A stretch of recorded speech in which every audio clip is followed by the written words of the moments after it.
Hey, it's Shay. I have my master's in critical ethnic studies, and welcome back to my YouTube channel.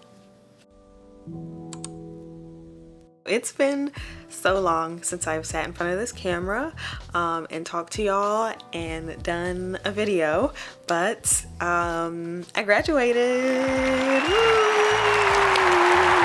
If you have been following along on this channel, you would know that I was getting my master's at DePaul University in critical ethnic studies, and that has officially come and passed. I walked the stage, I graduated, I finished my thesis, I defended my thesis, and I passed with distinction. I've just been taking the last month and a half to not necessarily think about school, just debrief, literally do nothing of substance or very little of substance, and kind of distance myself from that whole process before I debrief, before I reflect. I didn't want to leave y'all hanging because I feel like the last time that I've spoken to a camera was definitely a vlog of me working on my thesis. I like semi-vlogged me finishing my thesis and all those things, but between like obviously working on the thesis, defending, thinking about graduation party, I was traveling a little bit. It was all a lot, so I did not edit any of that footage. Who knows if anyone will ever see it. That footage is kind of in the ether, and it just feels like it happened so long ago. So I'm just gonna do a little recap for y'all. I also have a few questions too from Instagram and also Threads that I will be answering. Yes, I'm done. Like, I'm done with grad school. It does not feel real at all. Of course, there's the this is, it's still summertime, like it's still the summer or summer break, and DePaul was in a quarter system, so I would technically still have a whole nother month until after Labor Day before, the quarter would start. So I think I'm still in that, like, I know that I've graduated, and usually during the summers I would be working on something. Like, I would either be taking an independent study class, or the second summer of grad school I was doing a fellowship, so I was doing research. But it just feels like, oh yeah, I'm not doing anything right now and you can take a break, but I feel like it'll really hit me once the fall comes around. But it is a great feeling to have. I definitely left DePaul on a very bittersweet, I would say more so bitter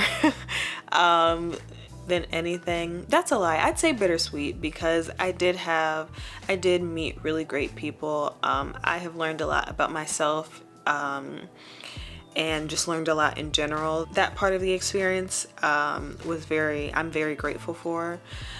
But DePaul is an institution, and it wasn't just this last few months. It was throughout my entire time at DePaul that I was like, yeah, you're still an institution and you still suck. But regardless, there are phenomenal professors. I've had phenomenal professors, phenomenal classmates and peers and advisors. It's usually not, it wasn't always the people that I worked with. I'm not saying everyone was perfect. I've been very lucky in the professors that I've had and the advisors that I've had and the people that I've met overall. So that part of this experience was great for me. I'm still in shock. I'm still somewhat processing the fact that I actually did it. This is something that I've wanted to do for a long time. Like when I was finishing undergrad, I knew that I wanted to get a master's, and initially I actually didn't know what I wanted to go in. Like, I was in between like a Black diaspora Africana studies, a music business master's program, or like behavioral psychology. I was like, wherever the wind takes me, I'm gonna go. I kind of went the Africana Black diaspora route, but just in a not that specific program. Like, it's critical ethnic studies, but that's what my thesis was about. And yeah, I did it. Like, I don't know. I know myself. If I want to do something, I'm gonna do it, and that's what this was. Like, it's just, there's no doubt about it. But of course, it was very hard. There were a lot of moments where I wanted to quit, where I was ready to drop out and call it a day and not care. But but I did it and we're here now. Those are kind of my overall feelings, but I do have questions that I'm gonna answer because that feels more guided. So the first question is, what's my perspective of grad school versus reality? This is so weird. I feel like, I think a lot of people in master's programs or doctoral programs can kind of somewhat relate in that, you're really focused on this program, your degree, your schoolwork, that it feels like the rest of the world is just outside of your realm. And I think I felt that a lot because I was working full time. Like, it just felt like my life was night and day. Monday through Friday, I'm working, I'm doing my big girl job, I'm making money so I can pay my bills. And then at night and on the weekend, I am in class, I'm writing papers, I'm reading. Like, it just felt like I was literally living two different lives. Like, that's the only way that I can explain it. And I think because I wouldn't say that grad school is necessarily extremely different from reality. Like, it is a reality and it's a lot of people's reality. It's a little different than your typical, you graduate high school, then you go to college, then you graduate college, then you work a job, like you work a office job, and that tends to be what's normal. I hate using that word, but like what's normal, like the normal path for people. And obviously we know that that's not always the case, and that's perfectly fine. So it's just a different reality, I would say. So the second question is, how rigorous was the curriculum, and then tips and tricks when it comes to studying. So I'm gonna compare this with undergrad. I think the main difference with undergrad or just high school, whatever, generally you're like studying to take a test.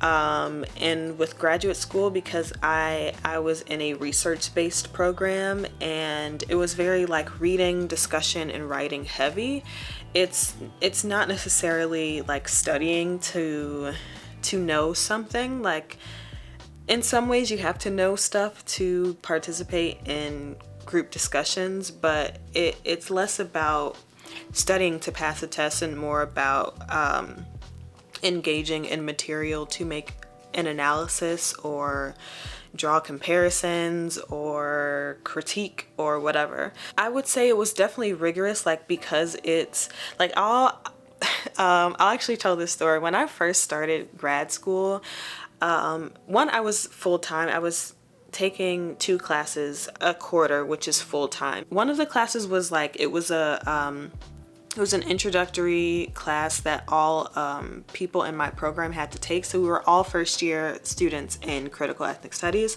The other class was, you could take it at any time. So in that class, I felt so stupid. Like, I felt so dumb because I was in that class with people who were maybe a year or 2 or 3 years into their master's programs, whatever it is, because it wasn't just CES. So they would like come to class with so much discussion and like talking points, and they relate it to their like thesis projects and stuff. And I just felt so stupid. It was more so internal in that, like, being in discussions where you know that you don't know what they're talking about. It was less about knowledge. In some ways it's knowledge, but it's not like, it's knowledge about theory, which is really what it was, and bringing up all these like theorists, like these critical theorists and these intellectuals that I just wasn't aware of. And of course, through time, like I felt myself becoming that student where I was like, oh yeah, I can relate it to my thesis project, or I can like draw back from an article or a book or whatever, or a book chapter that I read in a class last quarter or last year to this specific class. And it's you coming to class with talking points, with examples of where you see like a theory that you just read in this article that you see happening in the real world. It's more about making connections, at least the types of classes that I was taking, like making connections, like analyzing things. And that generally comes easy to me. Like, I think the hardest part is definitely some of the readings. A lot of the readings are just the amount of reading that you have to do. We'd have to read books in a week, which for me, if you can't tell, like, I love to read, but even then, the types of books sometimes are like either the theory is just really somewhat hard to grasp or the topic is really difficult. It just depends. I think that's probably the most, for this program, it felt like the most rigorous was the reading. The writing, it would also depend on, it would just depend on the class. And sometimes like my professors would, you know, we wouldn't have writing prompts or anything to do weekly. We would just have our final paper at the end of the quarter. So that would be, depends on the class, but it would be anywhere between 12 to 20 pages. And it'd have to relate to like the main topic of the class, maybe relate to, you know, depending on where you are, how far along you are in the program, it might relate to your thesis project. Also, all of my classes, I'm pretty sure every single one of them had like a discussant, like you had to present or kind of be the teacher or leader of a class at one point in the quarter. I feel like it was all of them. No, I think there was one class that I didn't have to do that for, but we had to do discussion board stuff every week. So it just depended on the class. But for the most part, it was a lot of readings. We had like readings every single week. You definitely had to write a paper at the end of the quarter. Some of my professors, they let us do like creative projects. So if that was the case, I'd always do a creative project. And yeah, being a discussant over a class. So that's, I don't know, that was very long-winded, but like to me, it was rigorous. I feel like the thing that was rigorous about it was the fact that I was working full time. So I felt like I just didn't really have the time to breathe. That's really what it felt like, especially when I first started grad school. I'm pretty sure I started grad school the week after I started this job. I moved out. I moved to the city, and then a week later I started this job, and then a week after that is when I started grad school, and I was working full-time and also in grad school full-time. I was full-time for 2 quarters. The third quarter, I actually it wasn't even my doing, it was just a mistake on my advisor's end, and she approved me for like the wrong class and was like, actually, I don't think you should take it. And I just said, that's fine, I'll be part-time this quarter and make it up in the summer. But after being part-time, I was like, I'm not going back to 2 classes, like I'll just take 1. So that helped a lot in like the breathing room of actually like feeling like I could really dig into the material of a class without feeling like I'm just skimming this article, skimming this paper, skimming whatever to get my work done. And study tips, I don't know, I feel like study tips would mainly be pacing yourself, especially if you're in like a reading heavy, writing heavy program. Just read a little bit a day. I'm not saying I always did that. I did not always do that, but reading a little bit every day. Also knowing when like you don't need to read something. Like there are some, I can say this now because I got the degree, but like there are some classes where I was just not reading, or I would like maybe read the introduction, read the conclusion of an article, and I knew, especially, I think it's a skill that you have to develop.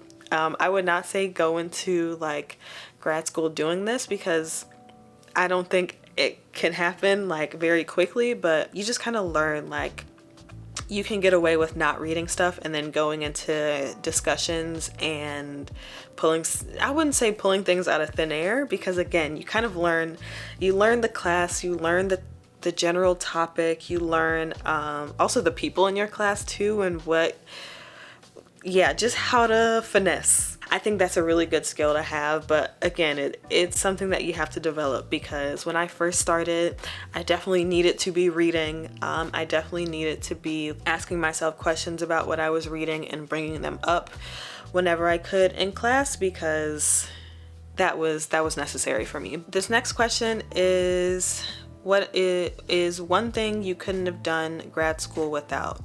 Ooh. One thing I couldn't have done, or am I reading this right? One thing you couldn't have done grad school without. So what did I need to do grad school? Ooh, I would say one person is probably my mom. My mom, like, yeah, cause she has talked me off many ledges, and has read many papers and pointed out a lot of typos and grammar mistakes, and yeah, convinced me not to drop out. I feel like, I mean, that's one person. Let me see if I can think of a thing. One thing. I'm gonna say this, I'm gonna say it, but wine.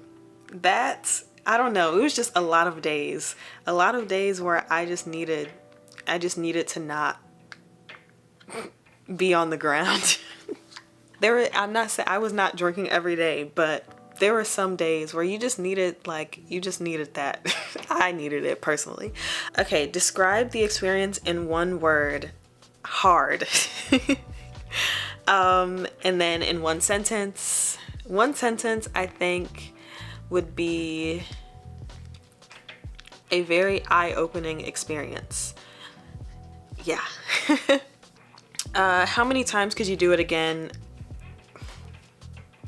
Realistically, I think I'm a little jaded, because I'm like right out of grad school. Realistically, give me a few years, I could go back for another master's. I'm kind of thinking about a PhD, but again, not right now. Like, my brain, my heart, my everything could not take that. So I could definitely go back again, like, and I'm young, I have a lot of life left in me, hopefully. So I could do it again, but I don't know how many times. I would probably, like, another master's, I'd probably get one more master's, but I think if the next step for me is a PhD, I would just be done after that.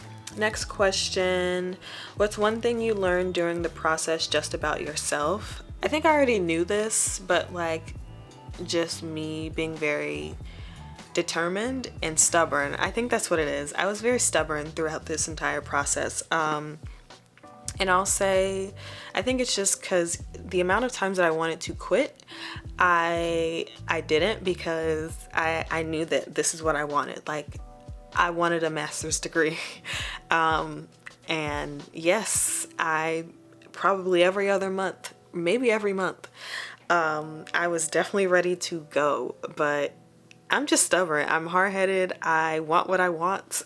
And if I say I want a thing, like, I'm gonna get it. So I mean, I kind of already knew that about myself, so there's that, but I think it just solidified that for me. This is also something I always knew, but like, I'm very independent. I've been living on my own since being in grad school, and like, I'm a very independent girl, even though I sometimes don't want to be. Oftentimes I don't want to be, but if I have to do it, I have to do it. If you could go back and change a decision to pursue grad school, would I still go back? Yeah.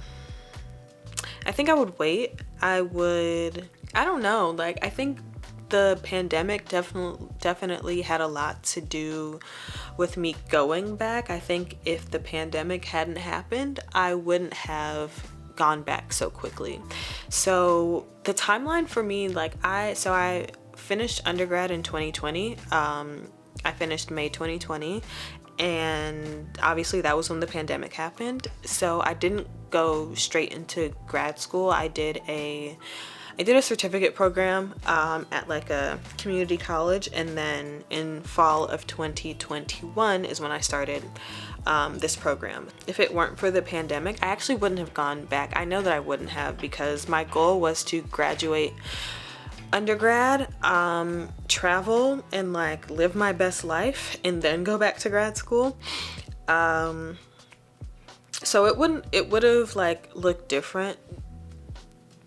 And even knowing what I know now, I probably, regardless of pandemic or not, I would have waited a few years to do it, but I probably would still go. Like, that was something that I wanted to do. So was it what you expected? No. Yes and no. No. Actually, I'm just gonna say overall no. This was hard, and I knew it wasn't gonna be easy, but it was really hard.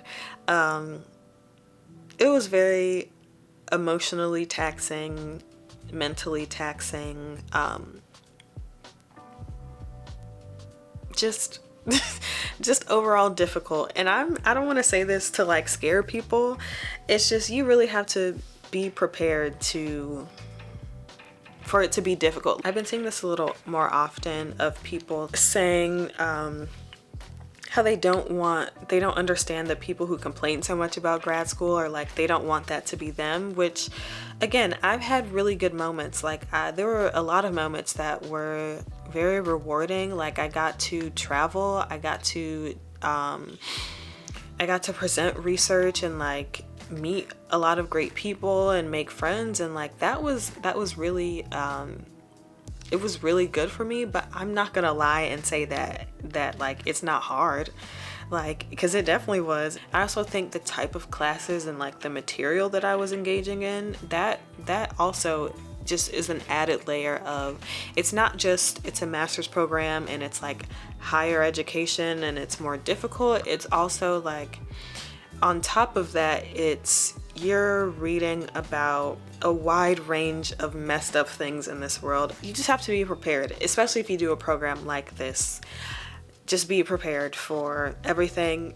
Make sure you really like have a great support system. I was very lucky in that, it's weird, when I started this program, it was four other people who started with me, and quarter by quarter a lot of them dropped out until at the very end it was me and my one other friend, Laura. We got across that finish line together. Like, finding good community both in your program and outside your program, I think it's very important to try your very hardest to maintain like friendships outside of grad school, like people who are not doing what you're doing, because it kind of, I don't know, it kind of just refocuses you. Like, it makes you realize that this is not the world, and it kind of takes you out of like feeling like you're trapped, because sometimes it does feel like that. Like, it felt like everything around you is grad school. That's not all of reality. Like, you should have a life, some sort of life outside of your graduate program. I would hope so. I did. I tried my best to. And some days I was good at it and other days I wasn't. Continuing education or not, yeah, I kind of discussed this a little bit. I do want to go for my PhD, but I'm like on the fence about when that would be. I don't want it to be anytime soon. Like, I literally want to live my life without grad school, without papers, without readings, without projects and all that. I need time to breathe. So that would be in a year or 2 or 3 or maybe never. I don't know. I may be just like yapping right now and never go back, which I mean, that would be okay too. Was the transition from undergrad to grad school challenging as far as coursework is concerned? Yes. I kind of talked about this earlier, but yeah, I feel like undergrad, generally it's, you kind of learn material to take a test on it, and you may have quizzes every week or every other week. You have a midterm, you have a final exam.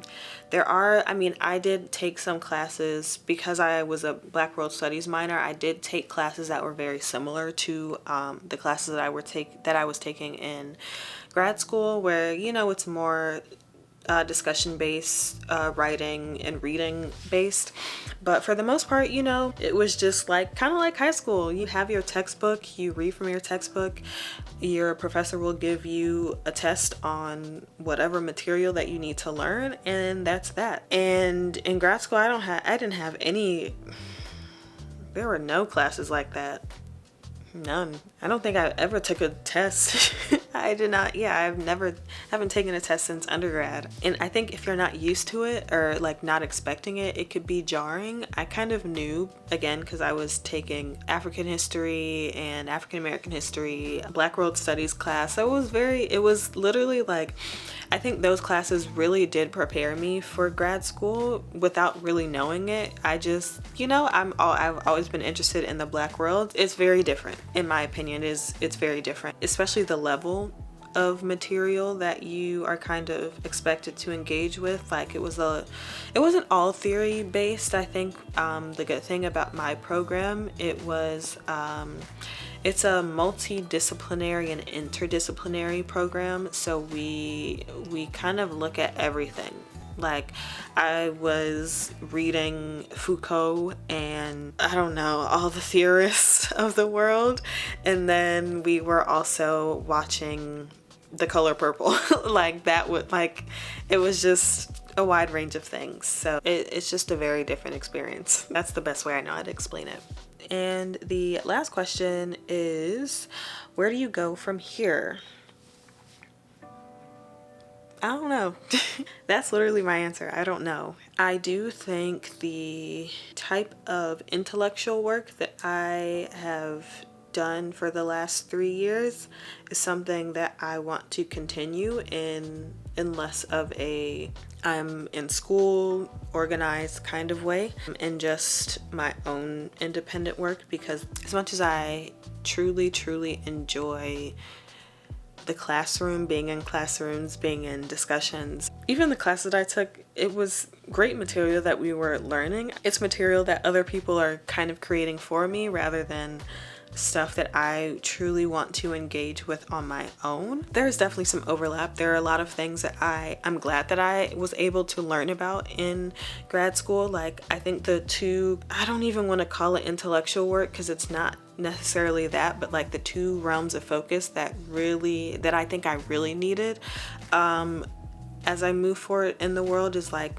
in the realm of disability justice, and then like indigenous practices, or I should say like indigeneity. The biggest thing that I learned very early in this program is the importance of relationality and like finding the overlap between across a lot of different identities. I did need a school setting to give me that frame of reference, but I think I'm at a point where I want to kind of go off on my own and read the things that I want to read and engage in the things that I want to engage in, write the things that I want to write. Like there have been many times like writing papers for like a final paper, and they give you, of course, again, it's school, so they have to give you a rubric and they have to like grade you on things, so you have to be within a certain like word count or page count, or have a certain amount of sources, and you have to pull from the sources that are in the class and all these things. And it was fine. I did it. Like, you know, I got the degree, but to me, that's not how my brain always works. And I kind of just want the space to write on my own and on my own terms, which I'm going to plug. I do have a Substack newsletter that y'all should subscribe to, where I will be kind of discussing anything that I want, really, mainly about like, I don't like to say critical theory, but that's what I'm using right now to kind of describe broadly what I'm doing. So I think in terms of intellectual work, that is where I'm going. I've just found that it's really important that we know about the world in whatever capacity. Like I think very big. I like to see the big picture. So when I say the world, I quite literally mean the world. And not to say that I know everything about everywhere and everyone, I don't, but I am always trying to find more points of connection, which is why I say the world, but it could really be very specific. Like my focus still, my main priority is always the Black diaspora. That is, you know, that's me, that's who I love, that's what like inspires me to keep going in this type of work. I think I've always known this, how important it is that we learn about the world and we learn about history and we learn about systems, because there's a reason why we don't always know the things that we do. And I just want to be better equipped with how certain things work when it comes to systems of oppression, so that me personally, in my own personal life, I know I can better deal with how the world is around me, but also even just being able to add to discussions or like give context where context is needed, or like add perspective in ways that like maybe other people wouldn't understand, but also in reverse, like because bringing up that relationality part again, like because I have gone through this whole process where it's me being forced to ask whose perspective is missing, like what's missing in this conversation. Also being able to be receptive to other people's perspectives, other people's stories and lives. I don't know, that doesn't entirely answer the question, but I think that's just where I am right now. Those are all the questions. I don't know, there's probably so much more that I could say about grad school, but I'm just gonna wrap it up here. If you made it this far, give yourself a round of applause. Thank you for being here. If you have any other questions that I like didn't bring up that you're still, you know, that you want to know about, leave them in the comments. I'll respond. But thank you so much for watching, and I will see you next time.